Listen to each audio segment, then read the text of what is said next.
Welcome to all SST College of Arts Commerce. This is SST Edupedia.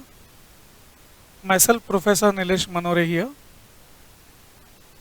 and our class is TYBBI 6th semester.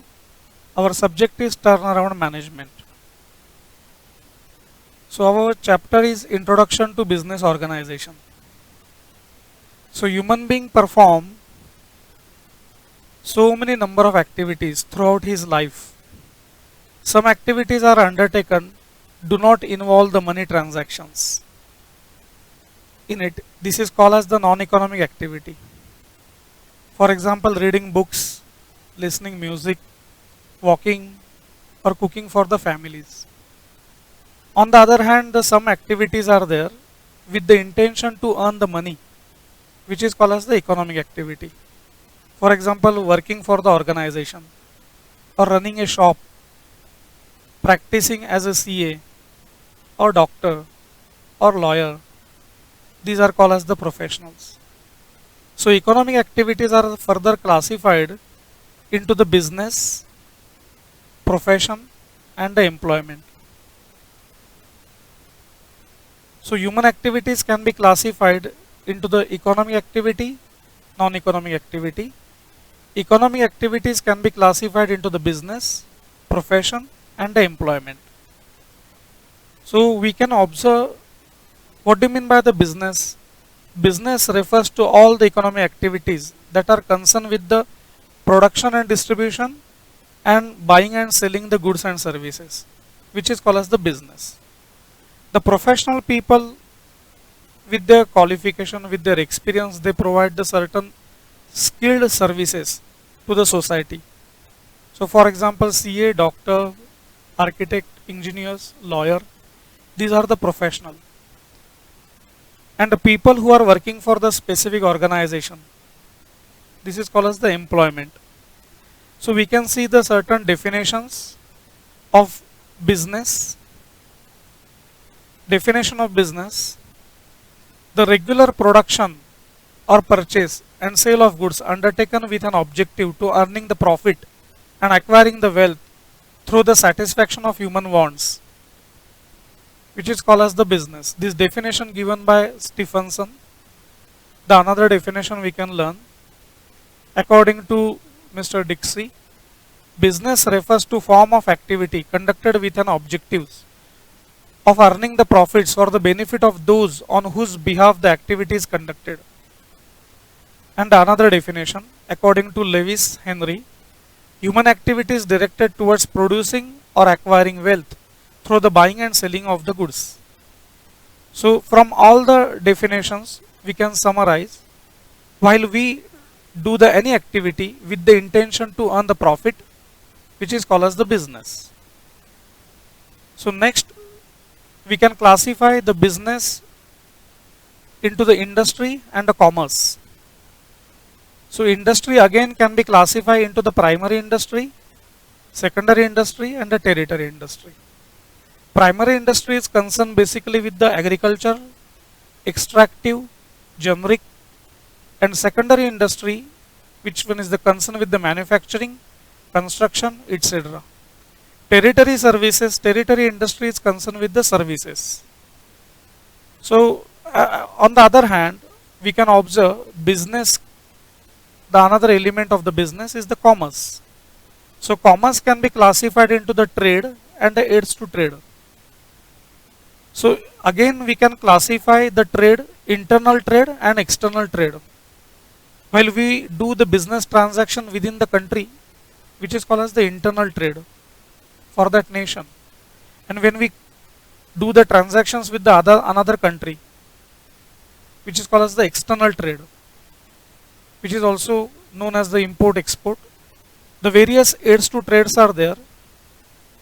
For example, transportation, warehousing, insurance, banking, advertising and agencies, agent, communication. These are the various aids to trades. These gives the support to the business for the growth of business. So now we can discuss the goal, business goals. Goals objective is the end result that the organization wants to achieve throughout its operations. Every business has the primary objectives to earn the profit. With the evolution of business, its role has also enhanced. So now we can see the different goals for the every business. The making the profit. It is the most primary goal of the every business. It is important for the business to have the revenue higher than its expenses in order to earn the profit. So profits serve as the motive to run the business successfully. The another goal is their customer services. Nowadays the customers are the king in the market. So it is important for the business to put the customers at the center before making any business decisions. It will help and retaining the increase the customers base. The another goal, business goal, survival of the business. One of the objectives of business is to survive in the long run. Business should not just focus on the high profit into the short run. It is important that they concentrate sustaining in the long run too, even if the profit in short run is low or the negative. The another goal is growth of the business. It is important for the business to nurture in all the directions over a period of time. It includes having more customers, increase the number of customers, widening the market share, set up the new branches of the business, increase the sales, diversification of business, etc. Employee welfare. Business largely depends on its human capital. It is important for the business to provide a productive and a positive environment for its employees to attract and retain the good employees. So many number of facilities provided by the organization to the employees. Next point is the quality. Consistent quality of goods and services help the business retain its customer and earn the brand loyalty. This is an important objective as it decides the success of the business. Innovate. It is important for the business to keep innovating in order to sustain in the competitive business environment. Innovation and creativity help in generating more customer demand. We can observe new mobile handsets, new laptop, new gadgets, that company continuously improving the certain features into that all such type of product. So innovation, it is also one of the important business goal. Next point is the resources. It is the key for the business to have an optimum utilization of resources. Land, labor, capital. There should be carefully usage of resources by the business. And the last point is the society. So business is a division of society. Business have numerous obligations towards the society. They should ensure the employment opportunities are providing along with the creating sustainable environment. So these are the business goals we discuss. Now we can discuss the characteristics of the business organization. The first point, profit motive. One of the basic aim of the business organization is to earn the profit. The quantum of profit may vary from transaction to the transaction or business to business. But to earn the optimum profit, this is the basic characteristics of every business. There are the two parties involved into the business, minimum two parties involved in the business, either buyer and the seller. Seller passes over goods, services to buyer, and buyer in turn pays the money to the seller. There is an exchange involved in the business transaction. Distinct ownership. This is also one of the characteristics. The term ownership refers to the right of an individual or the group of individuals to acquire a legal title to assets or the properties for the purpose of running the business. In the joint stock company, the management is different and the ownership is different. But in the sole trading concern, you already studied ownership and the management is one and the same. So a business firm may be owned by one individual or a group of individuals jointly. Lawful business. Every business enterprise must undertake such business which is the lawful in nature. That is, the business must not involve in activities which are the illegal. Separate status and a management. Every business undertaking is an independent entity. It has its own assets and liabilities. It has its own way of functioning. So the profits earned or the losses incurred by the organization cannot be accounted for by any other firm. So this is the separate status and the management. Dealing in the goods and services. Every business undertaking in engaged in production or distribution of goods and services in exchange of money. Continuity of business operation. All the business enterprises engage in operations on a continuous basis. Any unit having just one single operations or transaction is not a business unit. And risk involvement. Business undertaking are always exposed to risk and uncertainty. Business is influenced by the future condition which are unpredictable and uncertain. So this makes business decision risky, thereby increasing the chances of loss arising out of the business. So next we can discuss objectives of business organization. We can observe various objectives are there. Economic objectives, for example profit earning, creation of customers, regular innovations, best possible usage of resources. These are the economic objectives. At the other hand, social objectives are also there. Production and supply of the qualitative goods and services and regular supply of these goods and services. Adoption of the fair trade practices. Contribution to general welfare of the society.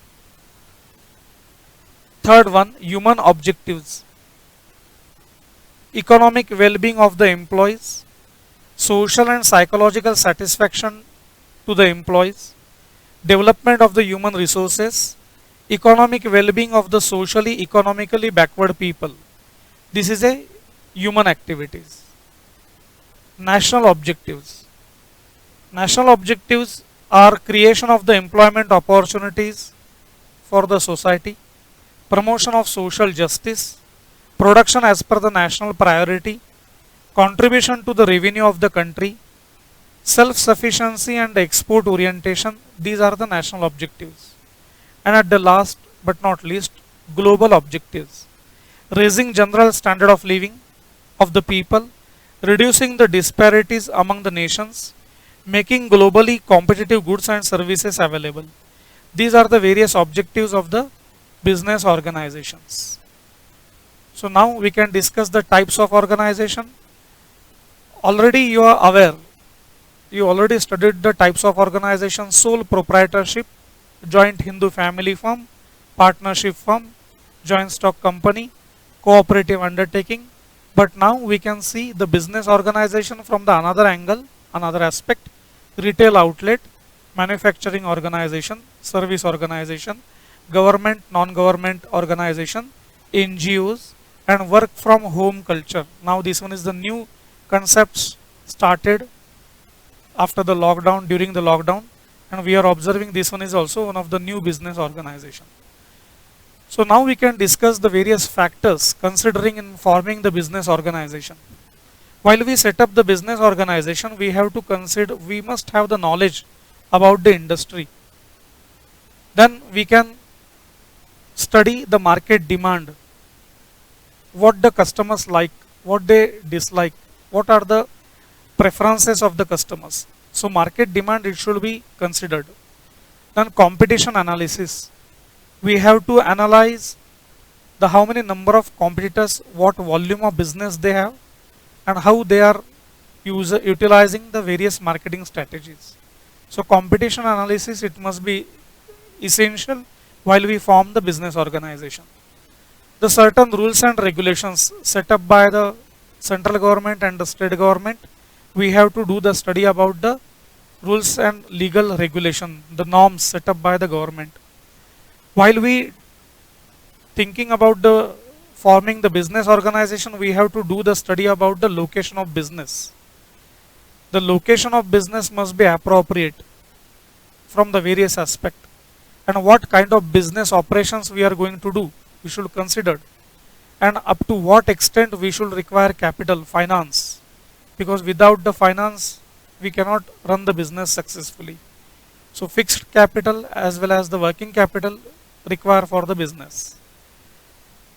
So at the same, we can think about the tax implication, tax responsibility, assets and liabilities of the organization, decision making pattern, intended division earning, how much manpower we require for the organization, skilled manpower, unskilled manpower, what type of technology we require, infrastructure, the volume of infrastructure, it should be considered, and the perpetuation of the business, it should be considered. So all these factors we should consider before forming a business organization. When we are studying about the business organization, when we are forming the business organization, we have to consider the business environment. We can classify the business environment in internal environment and external environment. Internal environment means surrounding environment within the organization, and external environment is surrounding or environment outside the organization. So in internal environment, so many number of elements are there: value system of the organization, mission and objectives of the organization which is set up by the top management, management structure and nature, internal power relationship, the relationship of the management and the employees, human resources, organizational image and the brand equity. These are the internal element of the internal environment. When we are studying about the external environment, we have to concentrate on the economy at large. We have to study legislation, regulations. We have to study about the demographic population of that nation and the social values and the lifestyle of the people within that nation, as well as the technology we have to consider. So all these are the elements component of the business environment. Thank you all of you.